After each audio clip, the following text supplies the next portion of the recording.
ಆತ್ಮೀಯ ಬಂಧುಗಳೇ, ಶ್ರೀಮದ್ ಭಾಗವತಂ ಸ್ಕಂದ 3 ಭಾಗ 2 ಅಧ್ಯಾಯ 17 ವಿಶ್ವ ವಿಜೇತ ಹಿರಣ್ಯಾಕ್ಷ. ಇದರಿಂದ ಇವತ್ತು 3 ಶ್ಲೋಕಗಳನ್ನು ತಿಳ್ಕೊಳ್ಳೋಣ. ಶ್ಲೋಕ 27. ತತ್ರೋಪಲಭ್ಯ ಸುರಲೋಕಪಾಲಕಂ ಯಾದೋ ಗಣಾನಾಂ ಮೃಷಭಂ ಪ್ರಚೇತಸಂ ಸ್ಮಯನ್ ಪ್ರಲಬ್ಧುಂ ಪ್ರಣಿಪತ್ಯ ನೀಚವಜ್ಜಗಾದ ಮೇ ದೇಹ್ಯಾಧಿ ರಾಜ ಸಂಯುಗಂ. ಅನುವಾದ: ವಿಭಾವರಿಯು ವರುಣನ ಮನೆ. ವರುಣನು ಜಲಚರ ಜೀವಿಗಳ ಪ್ರಭು, ವಿಶ್ವದ ಕೆಳಪ್ರಾಂತಗಳ ಪಾಲಕ. ದೈತ್ಯರು ಸಾಮಾನ್ಯವಾಗಿ ಅಲ್ಲಿಯೇ ವಾಸಿಸುತ್ತಾರೆ.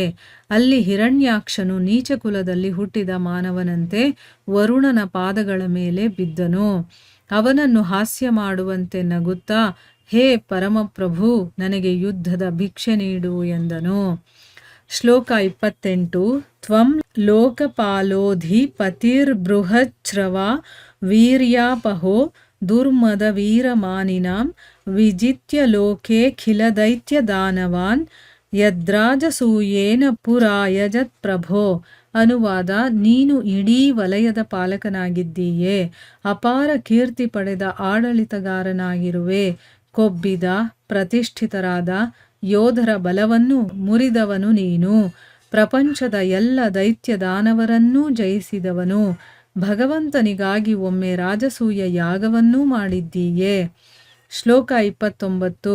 ಸ ಏವ ಮುತ್ಸಿಕ್ತಮದೇನ ವಿದ್ವಿಷ ದೃಢಂ ಪ್ರಲಬ್ಧೋ ಭಗವಾನಪಾಂ ಪತಿಃ ರೋಷಂ ಸಮುತ್ಥಂ ಶಮಯನ್ ಸ್ವಯಾಧಿಯ ವ್ಯವೋಚದಂಗೋಪಶಮಂ ಗತಾವಯಂ. ಅನುವಾದ: ಶತ್ರುವು ಮಿತಿಮೀರಿದ ಸ್ವಪ್ರತಿಷ್ಠೆಯುಳ್ಳವನು. ಅಂತಹವನಿಂದ ಅಣಕವಾಡಿಸಿಕೊಂಡ ಜಲದ ಆರಾಧ್ಯ ದೇವತೆಯು ಕೋಪದಿಂದ ಕೆರಳಿದನು. ತನ್ನಲ್ಲಿ ಕೆರಳಿದ ಕೋಪವನ್ನು ವಿವೇಚನಾಶಕ್ತಿಯ ಬಲದಿಂದ ಕುಗ್ಗಿಸಿದನು. ಮತ್ತೆ ಅವನು ಉತ್ತರ ಕೊಟ್ಟನು: ಓ ಪ್ರೀತಿಪಾತ್ರನೇ, ನಾವೀಗ ಯುದ್ಧಗಳಿಂದ ದೂರವಾಗಿದ್ದೇವೆ, ಯುದ್ಧ ಮಾಡಲಾಗದಷ್ಟು ವೃದ್ಧರಾಗಿದ್ದೇವೆ. ಇವು ಶ್ಲೋಕಗಳು ಮತ್ತು ಅವುಗಳ ಅನುವಾದ. ಈಗ ಭಾವಾರ್ಥದ ಮೂಲಕ ನಾವು ಇದರ ಅರ್ಥವನ್ನು ತಿಳ್ಕೊಳ್ಳೋದಕ್ಕೆ ಪ್ರಯತ್ನ ಮಾಡೋಣ. ಹೋದ ಭಾಗದಲ್ಲಿ ನಾವೇನು ತಿಳ್ಕೊಂಡ್ವಿ? ಕೋಪ ಮಾಡಿಕೊಂಡು ಆನೆ ಥರ ಆ ಮಹಾ ದೈತ್ಯ ಸ್ವರ್ಗಲೋಕದಿಂದ ವಾಪಸ್ ಬರ್ತಾನೆ. ಸ್ವರ್ಗದಲ್ಲಿ ಯಾರೂ ಇಲ್ಲ ಅನ್ನೋದು ಗೊತ್ತಾಗತ್ತೆ. ಅಲ್ಲಿಂದ ವಾಪಸ್ ಬಂದು ಒಂದು ಸಮುದ್ರದಲ್ಲಿ ಕ್ರೀಡೆಗೋಸ್ಕರ ಧುಮುಕ್ತಾನೆ. ಮತ್ತೆ ಆ ಸಮುದ್ರದಲ್ಲಿ ಅವನು ಧುಮುಕಿದ ತಕ್ಷಣನೇ ಆ ನೀರಿನಲ್ಲಿ ಇದ್ದಂಥ, ಅಂದರೆ ಆ ಸಮುದ್ರದಲ್ಲಿ ಇದ್ದಂಥ ವರುಣನ ಸೈನಿಕರಾಗಿದ್ದಂತಹ ಜಲಚರ ಪ್ರಾಣಿಗಳೆಲ್ಲ ಭಯ ಪಟ್ಕೊಂಡು ಓಡ್ ಹೋಗ್ತವೆ.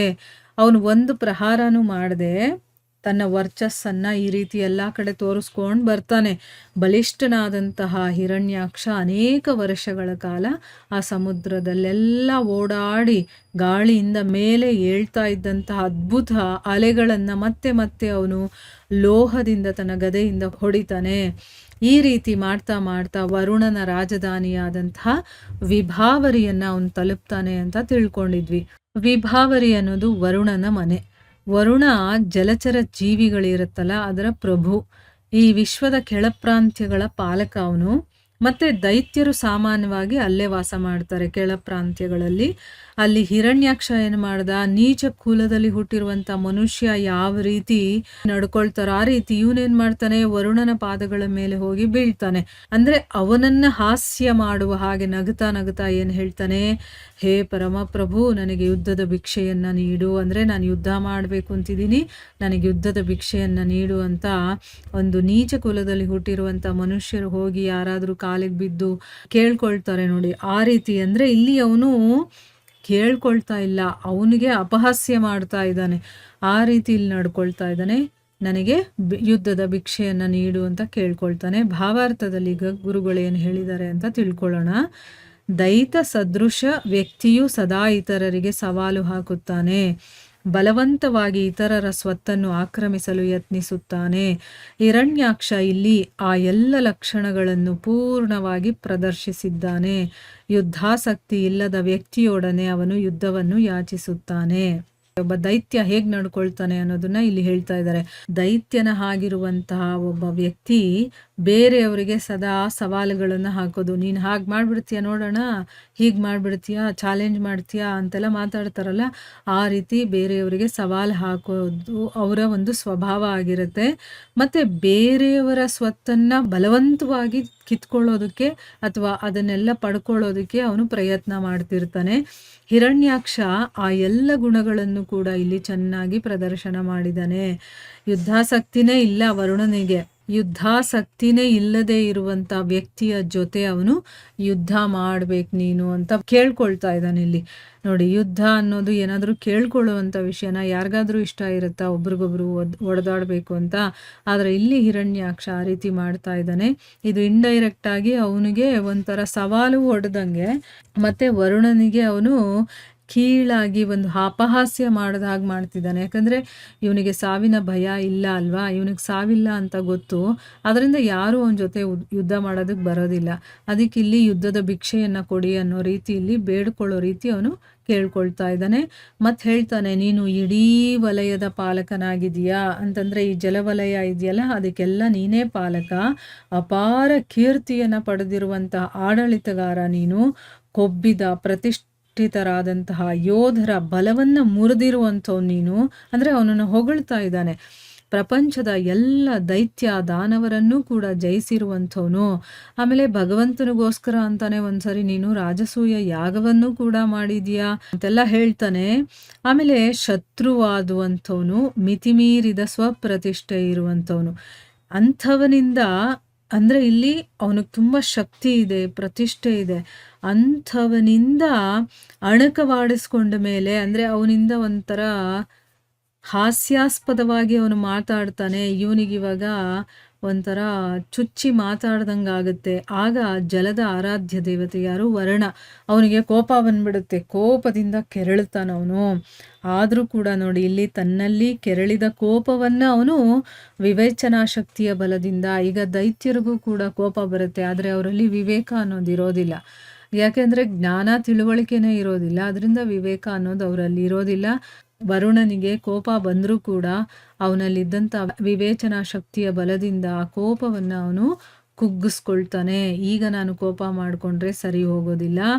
ಯಾಕೆ ಅಂತಂದರೆ ಅವನಿಗೆ ಸಾವಿಲ್ಲ ಅಂತ ಗೊತ್ತು. ಈಗ ನಾನು ಕೋಪ ಮಾಡಿಕೊಂಡ್ರೂ ಏನೂ ಪ್ರಯೋಜನ ಇಲ್ಲ, ಅದರಿಂದ ಏನಾದರೂ ಅನಾಹುತನೇ ಆಗೋದು.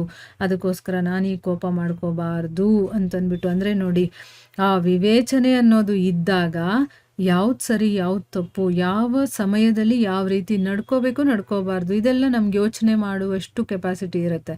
ಅದಕ್ಕೆ ಜ್ಞಾನ ತಿಳುವಳಿಕೆ ತುಂಬ ಇಂಪಾರ್ಟೆಂಟ್. ಅದನ್ನು ತಿಳ್ಕೊಳ್ತಾ ನಮ್ಮಲ್ಲಿ ಆ ವಿವೇಕ ಅನ್ನೋದು ಜಾಗೃತವಾಗುತ್ತೆ. ಆವಾಗ ನಮ್ಗೆ ಯೋಚನೆ ಮಾಡುವಂಥ ಶಕ್ತಿ ಇರುತ್ತೆ, ಯಾವ್ದು ಸರಿ ಯಾವ್ದು ತಪ್ಪು ಅಂತ ನಮಗೆ ಗೊತ್ತಾಗುತ್ತೆ.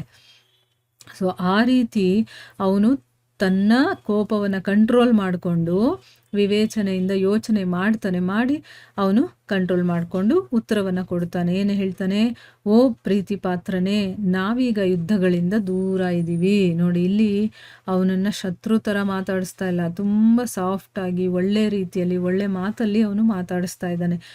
ಪ್ರೀತಿ ಪಾತ್ರನಾಗಿರುವಂಥವ್ ನೀನು, ಈಗ ನಾವು ಯುದ್ಧಗಳಿಂದ ದೂರ ಇದ್ದೀವಿ. ಯಾಕೆ ಅಂತಂದರೆ ಯುದ್ಧ ಮಾಡೋದಕ್ಕೆ ಆಗದೇ ಇರುವಷ್ಟು ನಾವು ವೃದ್ಧರಾಗ್ಬಿಟ್ಟಿದ್ದೀವಿ, ವಯಸ್ಸಾಗ್ಬಿಟ್ಟಿದೆ ನಮಗೆ, ಅದಕ್ಕೆ ನಾವು ಯುದ್ಧದಿಂದ ದೂರ ಇದ್ದೀವಿ ಅಂತ ಹೇಳ್ತಾನೆ. ಭಾವಾರ್ಥದಲ್ಲಿ ಗುರುಗಳೇನು ಹೇಳಿದ್ದಾರೆ ಅಂದರೆ, ನಾವು ನೋಡಿದಂತೆ ಯುದ್ಧವನ್ನು ಬಯಸುವ ಐಹಿಕ ಭೋಗಾಸಕ್ತರು ಅಕಾರಣವಾಗಿ ಯಾವಾಗಲೂ ಹೋರಾಟವನ್ನು ಉಂಟು ಮಾಡುತ್ತಾರೆ. ಅಂದರೆ ಇಲ್ಲಿ ಗುರುಗಳು ಹೇಳ್ತಾ ಇದ್ದಾರೆ, ನಾನು ನೋಡಿದ ಹಾಗೆಯೇ ಯುದ್ಧ ಮಾಡಬೇಕು ಅಂತ ಯಾರಿಗಿಷ್ಟ ಇರುತ್ತೋ ಅಂಥ ಐಹಿಕ ಭೋಗಾಸಕ್ತರು ಅಲ್ಲಿ ಕಾರಣನೇ ಇರೋದಿಲ್ಲ, ಸುಮ್ಮನೆ ಹೋರಾಟ ಮಾಡ್ತಿರ್ತಾರೆ. ಕಾರಣ ಇದ್ದು ಹೋರಾಡಿದ್ರೆ ಅದಕ್ಕೂ ಒಂದು ಅರ್ಥ ಇರುತ್ತೆ, ಆದರೆ ಅಲ್ಲಿ ಕಾರಣನೇ ಇರೋದಿಲ್ಲ. ಆ ಸುಮ್ಮನೆ ಮನಸ್ಸಿಗೆ ಬಂದಂಗೆ ಇಷ್ಟ ಬಂದಂಗೆ ಅವರು ಸುಮ್ಮನೆನಾದರೂ ಹೋರಾಟ ಮಾಡಬೇಕು ಅಂತಂದ್ಬಿಟ್ಟು ಅವರು ಇಷ್ಟಪಡ್ತಾರೆ. ಮತ್ತು ಆ ರೀತಿಯ ಸಿಚುವೇಶನ್ನು ಕೂಡ ಅವರು ಹುಟ್ಟಾಕ್ತಾರೆ. ಜಗಳ ಆಗಬೇಕಲ್ಲಿ, ದೊಡ್ಡ ಯುದ್ಧನೇ ಆಗಬೇಕು, ಆ ರೀತಿ ಮಾಡುವಂಥ ಒಂದು ಬುದ್ಧಿ ಅಂಥವ್ರಿಗಿರುತ್ತೆ ಅಂತಂದ್ಬಿಟ್ಟು ಇಲ್ಲಿ ಹೇಳ್ತಾ ಇದ್ದಾರೆ. ಸೊ ಇಲ್ಲಿಗೆ ನಾವು ನಿಲ್ಲಿಸೋಣ.